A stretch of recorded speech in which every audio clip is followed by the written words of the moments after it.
வணக்கம். இது இலங்கையின் முதல் தர செய்தி வழங்குனர் நியூஸ் ஃபர்ஸ்டின் பிரதான செய்தி. எமது சர்வதேச நேர்களை குளோபல் டிவியூடாக சந்திப்பதில் மிக்க மகிழ்ச்சி. நான் ரியாஸ் ஹாரிஸ். வணக்கம் சுகந்தா. வணக்கம் ரியாஸ். வணக்கம். உங்களுடன் இணைந்து கொள்ளும் நான் சுகந்தா துசிதர். விரிவான செய்திகளுக்கு செல்லும் முன்னர் முதலில் இன்றைய தலைப்புச் செய்திகள். வறட்சியினால் பாதிக்கப்பட்டுள்ள மக்களுக்கு அவசர நிவாரணம் வழங்குவது தொடர்பில் ஆராய ஜனாதிபதியின் ஆலோசனைக்கு ஏற்ப குழு நியமனம். කැලණිගඟയിൽ කழிவுப் பொருட்களை கொட்டும் නබர்களுக்கு எதிராக தண்டனை. දැන් කැලණිගඟ ගත්තොත් කැලණිගඟ දිගට තියෙන හෝටල් වලින් මේ දවස්වල අසුචි ජලයට මිශ්‍ර වෙලා අපි පහුගිය සතියේ මේ සාම්පල් එකතු කරා. ඒකේ ගොඩාක් දුරට අසුචියයි හඳුනා ගන්න සංඝටක එකතු වෙලා තියෙනවා. சர்வதேச தரத்திலான 27 மரபுகள் நடைமுறைப்படுத்துவது ஜிஎஸ்பி பிளஸ் வரி சலுகையை பெற்றுக் கொள்வதற்கான ஒரே மார்க்கம் என ஐரோப்பிய ஒன்றியம் தெரிவிப்பு.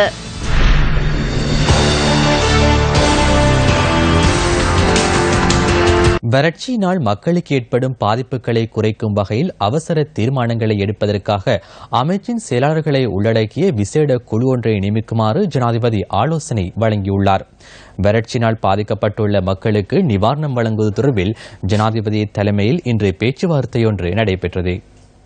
அவசர தீர்மானங்களை எடுப்பதற்காக மின்சக்தி, மகாபலி மற்றும் நீர்வளங்கள் அமைச்சின் செயலாளர்களை உள்ளடக்கிய குழு ஒன்றை நியமிக்குமாறு இதன்போது ஜனாதிபதி ஆலோசனை வழங்கியுள்ளார். பற்றியுள்ள குளங்களை புனரமைப்பு செய்வதற்காக திட்டம் ஒன்றை நடைமுறைப்படுத்துமாறு ஜனாதிபதி இங்கு ஆலோசனை வழங்கியுள்ளார். வறட்சி பாரியதொரு வாழ்வாதார சவாலாக மாறி வருகிறது. விவசாய நிலங்கள் மாத்திரமல்லாமல் மக்கள் குடிப்பதற்கு கூட நீரின்றி அல்லலுறும் நிலை தற்போது ஏற்பட்டுள்ளது. நாட்டில் தற்போது ஏற்பட்டுள்ள வறட்சியினால் வடமாகாணத்தின் யாழ்ப்பாணம் மற்றும் முல்லைத்தீவு ஆகிய மாவட்டங்களைச் சேர்ந்த மக்களே பெரிதும் பாதிக்கப்பட்டுள்ளனர். யாழ்ப்பாணத்தில் 93,917 பேரும், முல்லைத்தீவில் 38,606 பேரும் பாதிக்கப்பட்டுள்ளதாக அனர்த்த முகாமைத்துவ நிலையத்தின் அறிக்கையில் குறிப்பிடப்பட்டுள்ளது. வறட்சியினால் பாதிக்கப்பட்டுள்ள பல்வேறு பகுதிகள் தொடர்பில் நியூஸ் ஃபர்ஸ்ட் தொடர்ந்தும் சுட்டிக்காட்டி வருகின்ற நிலையில் இன்று நாம் யாழ்ப்பாணம் நவாலி பகுதியின் நிலை தொடர்பில் ஆராய்ந்தோம். பல்வேறு சிரமங்களுக்கு மத்தியில் விவசாயிகள் பயிரிட்ட நிலங்கள் அழிவடைந்து காணப்படுகின்றமையை இந்த பகுதியிலும் எமக்கு காணக்கூடியதாக இருந்தது. மழை தண்ணி எல்லாம் இருந்து எல்லாம் வெட்டியா போச்சு. பிறப்புக்கு ஒரு மூளை வரும். 58 பிறப்பு செய்யறோம்னா 58-60 மூளை வரும். ஆனால் இப்ப எங்களுக்கு பிறப்புக்கு காப்பு செலுத்தணும் எடுக்கலாம் கிடக்கு. பருவமழை உரிய நேரத்தில் கிடைக்காதமையினால் ஆயிரக்கணக்கான ஏக்கர் பயிர் செய்கை நிலங்கள் அழிவடைந்துள்ளன. எஞ்சியுள்ள பயிர் செய்கையேனும் காப்பாற்றிக் கொள்ளும் நோக்கில் நீருள்ள இடங்களுக்கு சென்று பவுசர் மூலம் நீரை நிரப்பி விவசாயிகள் பாய்ச்சி வருகின்றனர். நீர் இறைக்கும் இயந்திரங்கள் மூலம் நிலத்தடி நீரை பெற்று நீர் பாய்ச்ச முயற்சிக்கின்ற போதிலும் நிலத்தடி நீர்மட்டம் குறைவாக காணப்படுவதால் அதுவும் பலனளிக்கவில்லை என விவசாயிகள் சுட்டிக்காட்டுகின்றனர். இந்த பிரதேசத்தில் நாங்கள் கடன்படுத்தான் வெள்ளாம விவசாயம் செய்து கொண்டிருக்கிறோம். எமது மக்களுக்கு எந்த ஒரு நிவாரணங்களும் வழங்கப்படவில்லை. மிகவும் கஷ்டமான நிலையில தான் இருக்கும். வேற வருஷங்களில் காலபோகம் செய்துட்டு கோடைக்கு மரக்கறியை கச்சான அதாவது வெங்காயத்தை நடுவோம். இந்த முறை அவ்வாறு செய்யறது கூட கிணத்துக்கள்லையும் தண்ணி இல்லை. இன்னும் 2 மாதம் போனா குடிதண்ணி கூட பெரும் கஷ்டமான நிலைமையில தான் இருக்கிறோம். கிளிநொச்சி மாவட்டத்திலும் வறட்சியினால் வயல் நிலங்கள் கருகி போயுள்ள காட்சிகள் எமது கேமராவில் பதிவாகியது. வவுனியா பரநட்டகள் கிராம மக்களும் நீரின்றி பாரிய அசௌகரியங்களை எதிர்நோக்கி வருகின்றனர். குடிக்க தண்ணிக்கு கன தூரம் போய் தண்ணி எடுத்து கொண்டு சிரமமா இருக்கு. இல்லாத நேரத்துல தண்ணி தூக்கிட்டு நடக்க இயலாது. குளத்துலயும் தண்ணி இல்ல, கிணறுகள்லயும் தண்ணி இல்ல. இப்ப நாங்க ஒரு பயிரை வச்சு செய்யறோம்டான்னு ஒன்றுக்கும் கிணத்துல தண்ணி இல்லாததால ஒன்றும் செய்ய முடியாம இருக்குது. கிழக்கு மாகாணத்தில் வறட்சியினால் திருகோணமலை மாவட்டமே அதிக அளவில் பாதிக்கப்பட்டுள்ளது. இந்த மாவட்டத்தில் 1381 பேர் பாதிக்கப்பட்டுள்ளதாக அனர்த்த முகாமைத்துவ நிலையத்தின் அறிக்கையில் குறிப்பிடப்பட்டுள்ளது. மாவட்டத்தின் நிலையை அறிவதற்காக கிண்ணியா பிரதேச செயலக பிரிவுக்குட்பட்ட மகாமார், குட்டியாக்குளம் ஆகிய கிராமங்களுக்கு நாம் சென்றோம். அங்கு இவ்வாறானதொரு காட்சியை எம்மால் காண கிடைத்தது. நாங்க வீட்டு தோட்டம் செய்தாக்கள் வறட்சியின் காரணமாக எங்களை சோளம், கச்சான், சகல இனமும் அழிந்து போய்விட்டது. 6 மாத காலமாக நாங்கள் கஷ்டப்பட்டிருக்கிறோம். தண்ணீர் இல்லை, எங்களை நகை நட்டு எல்லாம் இழந்து போய்விட்டோம். அரசாங்கம் எங்களுக்கு ஏதோ நஷ்டஈடு வழங்கினா நல்லது நாங்கள் நினைக்கிறோம். இதேவேளை மட்டக்களப்பு மாவட்டத்தின் செங்கலடி பிரதேச செயலாளர் பிரிவுக்குட்பட்ட கரடியனாறு, மரப்பாலம் மற்றும் கித்துல் கிராமம் போன்ற பகுதிகளுக்கும் எமது பிராந்திய செய்தியாளர் சென்றிருந்தார். மக்கள் நீர் தேவையை பூர்த்தி செய்யும் கிணறுகள் வற்றி போயிருந்ததை காணக்கூடியதாக இருந்தது. குடி தண்ணீர் இல்லாம 1/2 கிலோமீட்டர் போய்தான் தண்ணி எடுத்து வர எங்களுக்கு சரியான கஷ்டம். எங்கட கிணறெல்லாம் பத்தி போயிட்டு நாங்க வீடு வச்சு தான் நெல் வாங்கி அதுகளை முயற்சி பண்ணோம். இப்ப நெல் அது வீடெடுக்கையும் எங்கள்கிட்ட வசதி இல்லாத நிலைமையில தண்ணி பிரச்சனையால தான் இப்ப இருக்கு. எல்லா போகங்களும் இந்த வருஷம் முள்மூச்சா அழிச்சு கொண்டு வருது. மாட்டுக்கு கூட எங்களுக்கு தண்ணி இல்லாம தான் இருக்கு. கால்நடைகளுக்கு உரிய மேய்ச்சல் இல்லை, அதுக்கான நீர் வசதிகள் இல்லை. இதெல்லாம் கால்நடைகளும் இறக்கும் தருவாயிலே இருக்கிறது. ஜனவரி மாதமே இந்த நிலைமை என்றால் எங்களுக்கு 7ஆம் 8ஆம் மாசம் எதிர்பார்க்கின்ற போது நீர் இல்லாமலே நாங்கள் குடிநீர் இல்லாமலே செத்து விடுவோம் போல எங்களுடைய கிராமம் அப்படி இருக்கிறது. எங்களுடைய நிலைமை எங்க போவதென்றே தெரியாத ஒரு கிணற்று தவளையாக இந்த கிராமத்தை நாங்கள் வாழ்ந்து கொண்டிருக்கின்றோம். அம்பாறை மாவட்ட மக்களும் வறட்சியினால் பெரிதும் பாதிக்கப்பட்டுள்ளனர். மாவட்டத்தில் நிலங்களில் வெடிப்புகள் ஏற்பட்டுள்ளதுடன் வயல் நிலங்களும் முற்றாக அழிவடைந்துள்ளன. 3 தண்ணி வந்திருக்கு, ஒரு தண்ணி எங்களுக்கு தரல. நான் பின்னுக்கலானிக்கு பட்டு போய் நான் மாடு விட்டுட்டோம். அது இது சொல்லி நிறைய கடன்கள் பட்டிருக்கு. இதனால இந்த விவசாயத்தை நாங்க நம்பி இருக்கோம். லாபத்தையும் அடையலாத கட்டமாக இருக்கு. இப்ப மார்ச் மாதம் இறுதி வரை போதுமான மழையை எதிர்பார்க்க முடியாது என வளிமண்டலவியல் திணைக்களம் தெரிவித்துள்ளது. தொடரும் வறட்சி குறித்து தெளிவுபடுத்துவதற்காக சில அரசு நிறுவனங்கள் இணைந்து இன்று ஊடக சந்திப்பொன்றை ஏற்பாடு செய்திருந்தது. 20ஆம் தேதியின் பின்னர் வடக்கு, வடமத்தி மற்றும் கிழக்கு மாகாணங்களில் மழையை எதிர்பார்க்க முடியும். அதன் மூலம் தற்போது நிலவும் வறட்சியின் பாதிப்பு குறைவடையும் என்று கூற முடியாது. நாட்டில் ஏற்பட்டுள்ள நீர் தட்டுப்பாட்டிற்கு முழுமையான தீர்வு கிடைக்காது. எனினும் பிரச்சினை ஓரளவு குறைவடையும். மார்ச் இறுதி வரை எமக்கு போதுமான மழை வீழ்ச்சியை எதிர்பார்க்க முடியாது. අතිරේක සූදානමීමක් වශයෙන් අපි ටෙන්ඩර් කැඳවලා තියෙනවා මෙගාවොට් 60. 60 மெகாவாட்ஸ் மின்சாரத்தை கொள்வனவு செய்வதற்கு நாம் விலைமனு கோரியுள்ளோம். கண்டி, அபரண பிரதேசத்திலும் தென் மாகாணத்திலும் தலா 20 மெகாவாட்ஸ் வீதம் பெற்றுக் கொள்ள உள்ளோம். மின்சாரத்தை துண்டிக்காமல் தொடர்ந்து விநியோகிப்பதற்கு நாம் அர்ப்பணிப்புடன் செயற்படுகின்றோம். டீசல் மூலம் மின்சாரத்தை உற்பத்தி செய்வதாக இருந்தால் ஒரு அலகுக்கு 30 ரூபாய் செலவாகும். ஆகவே மின்சாரத்தை சிக்கனமாக பயன்படுத்துமாறு நாம் மக்களிடம் கேட்டுக் கொள்கின்றோம். மாலை 6:30 இரவு 10 மணி வரை மிகவும் சிரமத்துக்கு மத்தியில் நாம் மின்சாரத்தை விநியோகிக்கின்றோம். மக்கள் சிரமத்துக்குள்ளாக இருக்கும் இந்த சந்தர்ப்பத்தில் ஒருபோதும் மின் கட்டணத்தை அதிகரிப்பதில்லை என்பதனை கூறுகின்றோம். ஆகவே நிலைமையை சிறந்த முறையில் முகாமைத்துவம் செய்து அதனை எதிர்கொள்ள வேண்டும் என ஜனாதிபதியும் பிரதமரும் எமக்கு அறிவித்துள்ளனர். තියෙන තත්ත්වය කළමනාකරණය කරගෙන මේ තත්ත්වෙට මුහුණ දෙමු කියන එකයි අතිගරු ජනාධිපතිතුමත් ගරු අග්‍රාමාත්‍යතුමත් අපිට නිතරම දැනුම් දෙනවා. එදිනෙදා අවශ්‍යතාවයන් සඳහා පානීය ජලය සහ අනෙකුත් අවශ්‍යතාවයන් සඳහා අවශ්‍ය ජලය அன்றாட தேவைகளுக்கான குடிநீர் மற்றும் ஏனைய தேவைகளுக்கான நீர் தொடர்பில் தற்போதைக்கு பிரச்சினை இல்லை. நீரை முறையற்ற விதத்தில் பயன்படுத்துவோருக்கு எதிராக சட்டத்தை நடைமுறைப்படுத்துவதற்கு சட்டமாதிபர் திணைக்களத்தினால் அமைச்சின் செயலாளருக்கு அறிவுரை கிடைத்துள்ளது. அதனை உடனடியாக நடைமுறைப்படுத்துவோம். கலனி கங்கை அண்மைத்த பகுதியில் உள்ள ஹோட்டல்களினால் அசுத்தமான நீர் கங்கையில் கலக்கின்றது. அதற்கான மாதிரிகள் அண்மையில் திரட்டப்பட்டன. அத்துடன் நீர் வளங்களை முறையற்ற விதத்தில் பயன்படுத்துவோருக்கும் தண்டனை வழங்கப்படும். විශාල වශයෙන් පැමිණිලි ලැබෙනවා ජල මූලාශ්‍ර දූෂණය කරන්නම් පිළිබඳ ඒ සම්බන්ධයෙන් අපි කටයුතු කරගෙන යනවා. අපිට දැන් කළුතර දිස්ත්‍රික්කයේ ගත්තා නම් කළුතර පැත්තේ තමයි අපිට උඟා ප්‍රශ්න උද්දවලා තියෙන්නේ මේ මුහුදු වතුර. களுத்துறை மாவட்டத்தில் எமக்கு அதிக பிரச்சனை இருக்கின்றது. கடல் நீர் ஆற்றில் கலப்பதினால் பிரச்சனை ஏற்பட்டுள்ளது. அந்த நீரை சுத்தப்படுத்தி மக்களுக்கு வழங்குகின்றோம். குடிப்பதற்கும் உணவு சமைப்பதற்கும் சுத்தமான நீரை பயன்படுத்துங்கள்.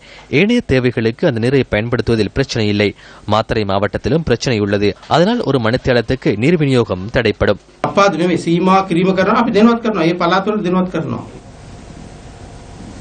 நாட்டில் தொடரும் கடும் வறட்சியினால் பாதிக்கப்பட்டுள்ள மக்களுக்கு உதவிக்கரம் நீட்டும் வகையில் சக்தி, சிரச, TV1, MBC மற்றும் நியூஸ் ஃபர்ஸ்டின் நிவாரண பயணம் மீண்டும் தொடரவுள்ளது.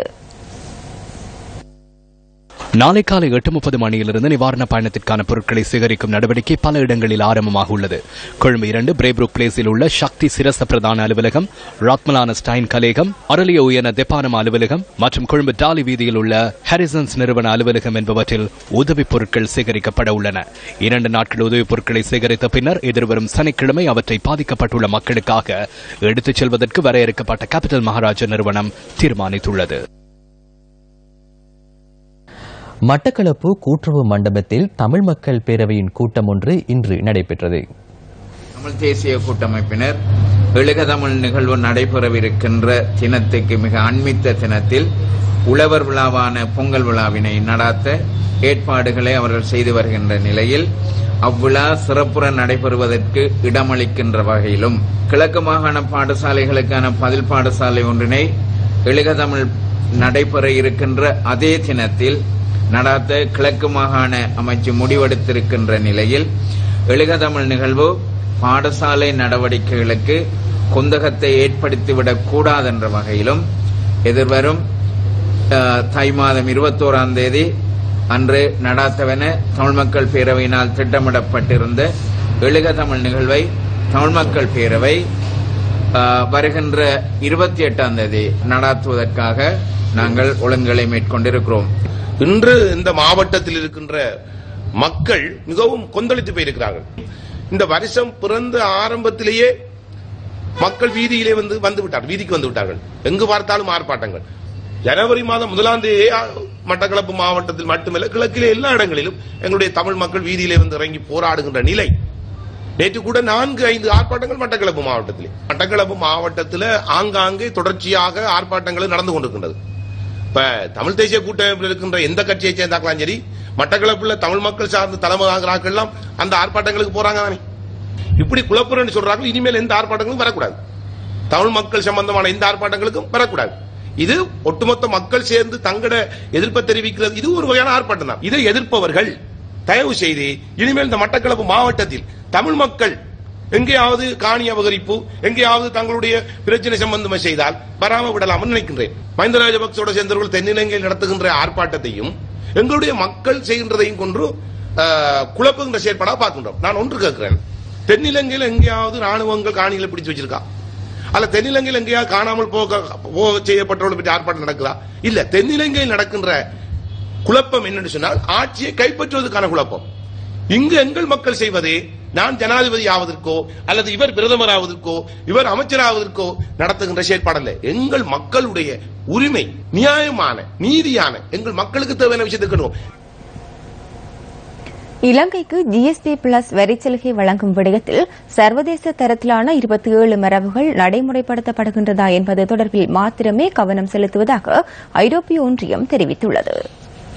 மக்களின் வாழ்க்கைக்கு தாக்கம் செலுத்திய நீண்டகால பிரச்சினைகளுக்கு தீர்வுகளை வழங்குவதற்காக இலங்கை முன்னெடுத்த தலைமைத்துவத்திற்கு ஒத்துழைப்பு வழங்கும் வகையில் ஜிஎஸ்பி பிளஸ் வரிச்சலுகையை வழங்க தீர்மானித்துள்ளதாக ஐரோப்பிய ஒன்றியம் விடுத்துள்ள அறிக்கையில் குறிப்பிடப்பட்டுள்ளது. இதற்காக முன்வைத்த விண்ணப்பத்தின் பிரகாரம் இலங்கையின் மனித உரிமைகள், தொழிலாளர்கள் உரிமைகள், சூழல் பாதுகாப்பு மற்றும் நல்லாட்சி தொடர்பிலான 27 சர்வதேச மரபுகளை நடைமுறைப்படுத்துவதில் கண்டுள்ள முன்னேற்றம் மாத்திரமே கவனத்திற்கொள்ளப்பட்டதாக ஒன்றியம் சுட்டிக்காட்டியுள்ளது. அரசாங்கம் குறித்த விடயங்களை நடைமுறைப்படுத்தும் போது அதனை கண்காணிப்பதற்கும் குறைபாடுகளை சுட்டிக்காட்டுவதற்கும் ஐரோப்பிய ஒன்றியத்துடன் ஒத்துழைப்புடன் செயற்பட வேண்டும் எனவும் ஐரோப்பிய ஒன்றியம் விடுத்துள்ள அறிக்கையில் குறிப்பிடப்பட்டுள்ளது. 2017ஆம் ஆண்டுக்கான வரவு செலவு திட்டத்தில் பிரேரிக்கப்பட்ட புதிய குத்தகை நடைமுறை அமல்படுத்தப்பட்டுள்ளதாக நிதி அமைச்சு அறிவித்துள்ளது. இதற்கமைய லீசிங் முறையில் முச்சக்கர வண்டியை கொள்வனவு செய்யும் போது ஆரம்ப கட்டணமாக 25% செலுத்த வேண்டியது கட்டாயமாக்கப்பட்டுள்ளதாக நிதியமைச்சு தெரிவித்துள்ளது. முச்சக்கர வண்டிகள் தொடர்பில் ஒழுங்குபடுத்தல் நடைமுறையொன்று அவசியம் என நிபுணர்கள் சுட்டிக்காட்டியிருந்தனர். இதற்கமைய இதுவரை காலமும் 10% ஆரம்ப கட்டணமாக செலுத்தி முச்சக்கர வண்டிகளை கொள்வனவு செய்வதற்கு வழங்கப்பட்டிருந்த சந்தர்ப்பம் மாற்றப்பட்டுள்ளது. இதனைத் தவிர கார்கள் மற்றும் வேன்களை கொள்வனவு செய்யும் போது 50% லாரிகள் உள்ளிட்ட கனரக வாகனங்களை கொள்வனவு செய்யும் போது 90% ஆரம்ப கட்டணமாக செலுத்த வேண்டியது கட்டாயமாக்கப்பட்டுள்ளதாக நிதியமைச்சு விடுத்துள்ள அறிக்கையில் தெரிவிக்கப்பட்டுள்ளது. இந்த ஆண்டுக்காக நிறைவேற்றப்பட்ட வரவு செலவு திட்ட யோசனைகளுக்கு அமைய லீசிங் முறையில் வாகன கொள்வனவிற்கான புதிய நடைமுறை அறிமுகம் செய்யப்பட்டுள்ளது. தேசிய ஐக்கிய முன்னணி இன்று ஊடக சந்திப்பு ஒன்றை ஏற்பாடு செய்திருந்தது. மஹிந்த மாமா 27ஆம் தேதி வீதிக்கு இறங்க உள்ளார். எதற்காக? வறட்சியினால் பாதிக்கப்பட்டுள்ள மக்களுக்கு நீர் வழங்குமாறு கூறியா மஹிந்தவை நம்பி இனிமேல் மக்கள் செல்ல மாட்டார்கள். சுவிஸ் மற்றும் துபாய் கணக்குகளில் பணம் இருக்கிறது. சீஷெல்ஸில் பணம் வைப்பிலிடப்பட்டது. கால்டன் என்று கூறி அரசாங்கத்தின் காணிகளை பெற்று கால்டன் பாலர் பாடசாலைகளை அமைத்தனர். தற்போது அவர் வீட்டில் இருக்கும் போது பையில் பணம் நிறைகிறது. நமக்கு நல்லாட்சி அரசாங்கத்துடன் உள்ள பிரச்சனை என்ன? மஹிந்தவின் குடும்பத்தை கைது செய்யாமல் இருப்பதற்கான சட்டம் என்ன? கோட்டாபாயவை கைது செய்யாமல் இருப்பதற்கான சட்டம் என்ன? இவ்வாறு கொள்ளையிட்டு வெள்ளைவேன் கலாச்சாரத்தை உருவாக்கி ஊடகவியலாளர்களை நாட்டிலிருந்து விரட்டி ஊடக நிறுவனங்களுக்கு தீ வைத்தனர். இதனை வேறு யாராவது செய்தால் 50 வருடங்கள் சிறையில் அடைக்கப்பட்டிருப்பார்கள். எனினும் மஹிந்த ராஜபக்ச மற்றும் கோட்டாபாய ராஜபக்ச ஆகியோர் தொடர்ந்தும் சுதந்திரமாக உள்ளனர்.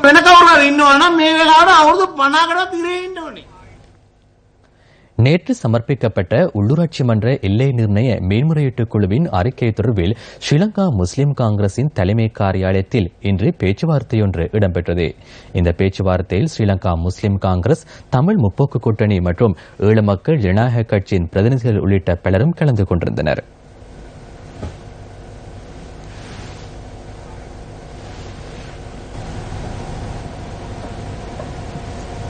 மக்கள் ஆர்ப்பாட்டங்களில் ஈடுபடுகின்ற போது அவ்விடத்திற்கு செல்லும் அரசியல்வாதிகள் பல்வேறு வாக்குறுதிகளை வழங்கி வருகின்றனர். அவ்வாறு வழங்கிய வாக்குறுதிகள் நிறைவேற்றப்பட்டுள்ளதா என்பது குறித்த ஒரு பார்வை. தமக்கு நிரந்தர நியமனம் வழங்குமாறு கோரி யாழ் மாவட்ட தொண்டராசிரியர்கள் ஆளுநர் அலுவலகம் ஒன்றில் கவனஈர்ப்பு போராட்டத்தில் ஈடுபட்டனர். வடமாகாண ஆளுநர் மற்றும் வடமாகாண முதலமைச்சர் ஆகியோர் சம்பவ இடத்திற்கு சென்று வாக்குறுதிகளை வழங்கியிருந்தனர். எனினும் தமது பிரச்சினைக்கு இன்னமும் தீர்வு கிடைக்கவில்லை என்று தொண்டராசிரியர்கள் குறிப்பிடுகின்றனர். ஜனாதிபதி கல்வி அமைச்சரோடாக எல்லாம் கதைச்சு எங்களை நியமனம் தாரதாரன்னு சொல்லி இதுவரை காலம் எங்களுக்கு ஒரு நியமனமும் கிடைக்கப்படவில்லை. அதுல இருந்து இப்ப 2005 இருந்து 10 வருஷமாக நாங்கள் தொடர்ச்சியாக வேலை செய்து கொண்டே தொண்டராசிரியர் நியமனங்கள் எங்களுக்கு வழங்கப்படவில்லை. கடைசியாக வடமாகாண சபையில நாங்கள் போய் தொண்டராசிரியர் சங்க தலைவர் கதைச்சு ஒரு பரீட்சை போட்டி பரீட்சை நடத்தி தான் உங்களுக்கு நியமனம் தர வேண்டும் என்று கூறியும் இதுவரை காலம் போட்டி பரீட்சையோ நேர்முக தேர்வு ஏதோ நடைபெறவில்லை. இந்திய மீனவர்களின் அத்துமீறல் மற்றும் இழுவை படகு மூலமான மீன்பிடிக்க எதிர்ப்பு தெரிவித்து வடமாகாண சபைக்கு முன்னால் மீனவர்கள் கவனஈர்ப்பு போராட்டம் ஒன்றை முன்னெடுத்தனர். வடமாகாண சபை உறுப்பினர் இவர்களுடன் கலந்துரையாடி தீர்வு வழங்குவதாக குறிப்பிட்டிருந்தார். கடல் வளத்துக்கு கையேந்த வேண்டிய நிலைக்கு தள்ளப்படுவோம். ஆகவே ஒன்று இந்திய இழுவை. எனினும் நேற்று மீன்பிடிக்கச் சென்ற பேசாலை மீனவர்கள் மீது இந்திய மீனவர்கள் தாக்குதல் மேற்கொண்டிருந்தனர். 4 மணி போல தொல்லுக்கு போனோம். நேற்று அவங்க வளமையா இந்த கடல்ல இந்தியன் டாலர் அட்டகாசம் தாங்க முடியல. ராத்திரி நாங்க நினைக்கிறோம் எப்படியும் 1000-1500 டாலர் வந்திருப்பான். வந்துட்டு அவன் நேவிகி பயத்துல எந்த லைட்டுமோ எதுவுமே போடுறது இல்ல. எங்கிட்ட இருக்கிற டோர்ச்சை காட்டியும் கூடி இரவு இடம் தர இல்ல. நாங்க எங்கட துறையில இருந்து ஒரு 200 மீட்டர் தூரம் தான் தொழில் செஞ்சோம்.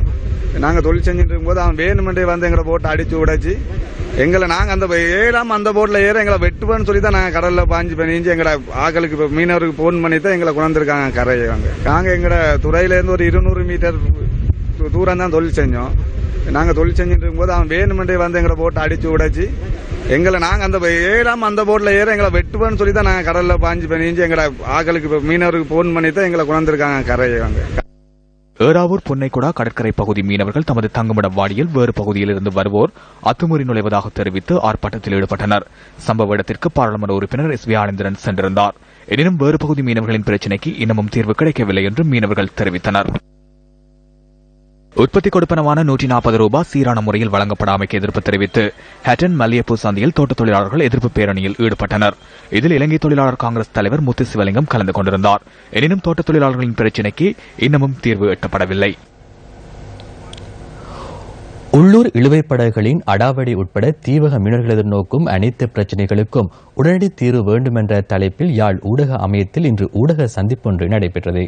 நமது நாட்டுக்குள்ளே இருக்கின்ற உள்ளூர் இழுவை படகு உரிமையாளர் இழுவை மடி தொழிலை கேட்பாரற்ற நிலையில் எந்தவித சலனமுமின்றி தாராளமாக செய்கின்றனர். கரையை அண்மித்த பகுதிகளில் இழுவமடி தொழில் செய்கின்றனர். இது இந்திய இழுவ படகுகளை விட மிக மோசமாக வளங்களை நாசம் செய்கின்ற தொழில் முறையாகும். எம்மிடம் இருந்த அனைத்தையும் இழந்துவிட்டோம். இனி இழப்பதற்கு ஒன்றுமில்லை. கடந்த கால அரசுகள் வடபுலத்து மீனவர்களை படக்காய்களாக வைத்து ஏமாற்றி வந்த வரலாறுகள் நிறைய உண்டு. கடல் தொழிலை நம்பி வாழ்கின்ற குடும்பங்கள் இருக்கிறதே இல்ல. அந்த இடத்தை விடுவிக்காத அரசு அங்க பெருமளவில் சுற்றுலா பயணிகளை அனுமதிக்கிறத புகைப்படத்தை பார்த்திருப்பீங்கள், ஊடகங்கள் அம்பலப்படுத்தி இருக்கின்றன. தென்னிலங்கை சிங்கள சுற்றுலா பயணிகள் தங்குவதற்கான விடுதிகளும் வசதி வாய்ப்புகளும் ஏற்படுத்தப்பட்டிருக்கு. இதை நீங்க எவ்வாறு பார்க்கிறீர்கள்? அங்கு ஒரு ஆயுத கிடங்கு இருக்கின்றதை நாசுக்காக சொல்லிக் கொண்டும் அந்த இடத்தை தக்க வச்சுக் கொள்வதற்கான நடைமுறையை தவிர மற்றபடி அங்க எங்களுடைய மீனவர்களையோ மக்களையோ குடியேற்றக்கூடாது என்ற ஒரு இடம் அல்லாது. அரசு நினைத்தால் எல்லாரையும் குடியேற்றலாம். மயிலிட்டி இறங்குதலை விடுவிப்பது தொடர்பில் எந்த ஒரு ஆக்கப்பூர்வ நடவடிக்கையும் எடுக்க தயாராக இல்லை. தங்களது சில பணிப்புகள் அதிகாரிகளால் முன்வைக்கப்பட்டதாக இது பற்றி என்ன சொல்லுங்க? அரசாங்கமோ அல்லது மறைமுகமாக வேறு யாராவது சக்திகளோ ஒரு டீமை அங்க போர் வீரர்கள் குழு வந்து அந்த இடத்தை கொடுக்க கூடாது என்று சொல்லி ஆர்ப்பாட்டம் செய்கிறார்கள். இது பின்புலத்தில் யாரிருந்து செயல்படுத்துகிறார்களோ தெரியல. உண்மையிலேயே அவர்கள் அந்த இடத்தை விட்டு தருவதற்கு தயாராக இல்லை என்பதுதான் உண்மை. அந்த நிலையில் பத்துத்துறை இறங்குதலை புனரமைப்பது என்பது எந்த வகையில் யாருக்கு பயனாகும்? அதனுடைய திட்டம் பாரிய திட்டம், ஏறத்தாழ 100,000 மில்லியனுக்கு மேற்பட்ட திட்டமாக இருக்கிறபடியால் அரசினுடைய எல்லா தேவைகளுக்காக கட்டக்கூடிய ஒரு மீன்பிடி துறைமுகமாக தான் கருதப்படுகிறது. அனைத்து தென்னிலங்கை படகுகளும் இங்கே வந்து தங்கி போகக்கூடிய வாய்ப்பை ஏற்படுத்தி கொடுக்க போகிறார்கள். அதிகாரிகளை கொண்டு வந்து குவார்டர்ஸ் அமைச்சு அங்கே குடியமர்த்த போகிறார்கள். அவர்களோட சேர்ந்தவர்கள் வந்து பக்கத்திலே குடியேற போகிறார்கள். இதுதான் எங்களுடைய சந்தேகம். இந்த நடவடிக்கைக்கான முன்னுதாரணம் தான் இந்த காவல் அமைக்கிறார்கள் என்று என்னுடைய சந்தேகத்தை நான் வெளிப்படுத்துகிறேன். அடையாளம் கண்டு அது குறித்து மக்களுக்கு தெளிவூட்டும் மக்கள் சக்தி இல்லங்கள் தோறும் செயற்திட்டத்துக்கு மக்களின் ஆதரவு அதிகரித்து வருகின்றது.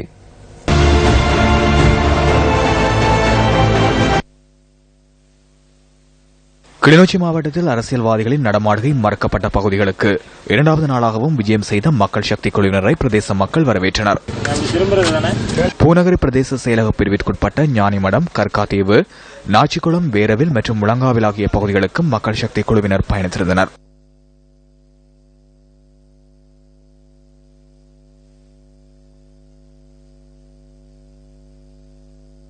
நிலவும் வறட்சி காரணமாக தமது பயிற்சிகள் பாதிப்படைந்துள்ளதாகவும் இதன் காரணமாக தமது வாழ்வாதாரம் சிக்கலை எதிர்நோக்கியுள்ளதாகவும் மக்கள் தெரிவிக்கின்றனர்.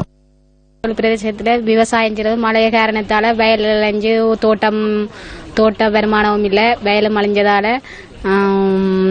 வேற அந்த கமம் செய்கிற ஆட்களுக்கு சரியான வரும கஷ்டமா இருக்குது. இந்த சூழ்நிலையில தண்ணி பிரச்சனையும் குடிநீர் பிரச்சனை, உப்பு தண்ணி இருக்கிறதால பவுசர் அந்த அதுகளுக்கும் ஒழுங்கு செய்யணும். தமக்கு விரைவில் நிவாரணம் வழங்கப்பட வேண்டும் என மக்கள் கோருகின்றனர்.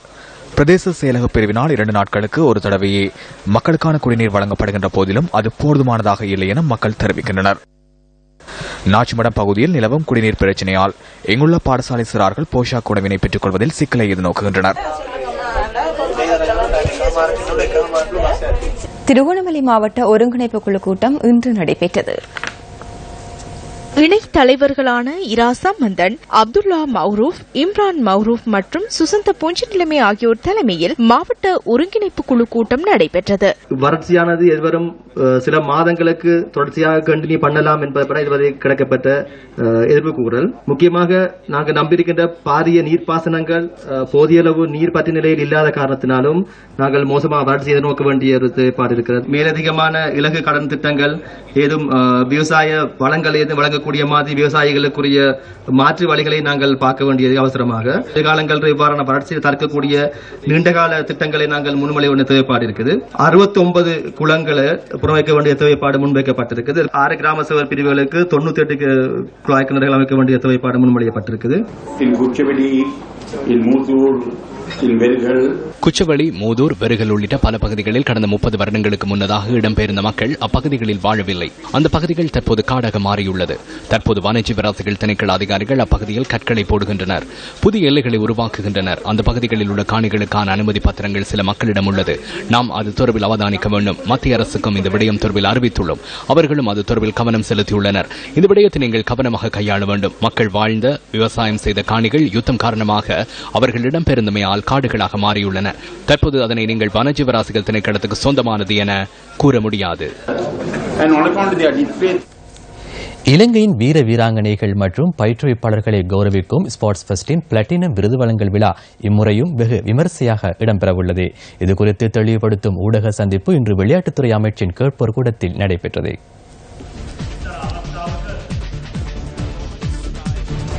தேசிய வீர வீராங்கனைகளை கௌரவிக்கும் நோக்கில் இலங்கையில் இலத்திரனியல் ஊடக நிறுவனம் ஒன்று முதன்முறையாக ஏற்பாடு செய்துள்ள விருது வழங்கல் விழாவாக பிளாட்டினம் விருது வழங்கும் விழா திகழ்கிறது. 2014 ஆண்டு முதன்முறையாக நடைபெற்ற பிளாட்டினம் விருது வழங்கல் விழாவை போன்று இம்முறையும் பல பிரிவுகளில் விருதுகள் வழங்கப்பட உள்ளன.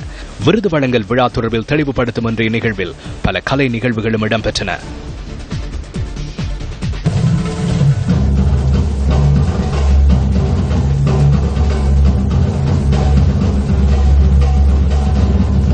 பிரதான 20 விளையாட்டு விருதுகள், 15 மதிப்பீட்டு விருதுகளில் வாழ்நாளில் ஒருமுறை வழங்கப்படும் பிளாட்டினம் விருது என்பன இதில் அடங்குகின்றன.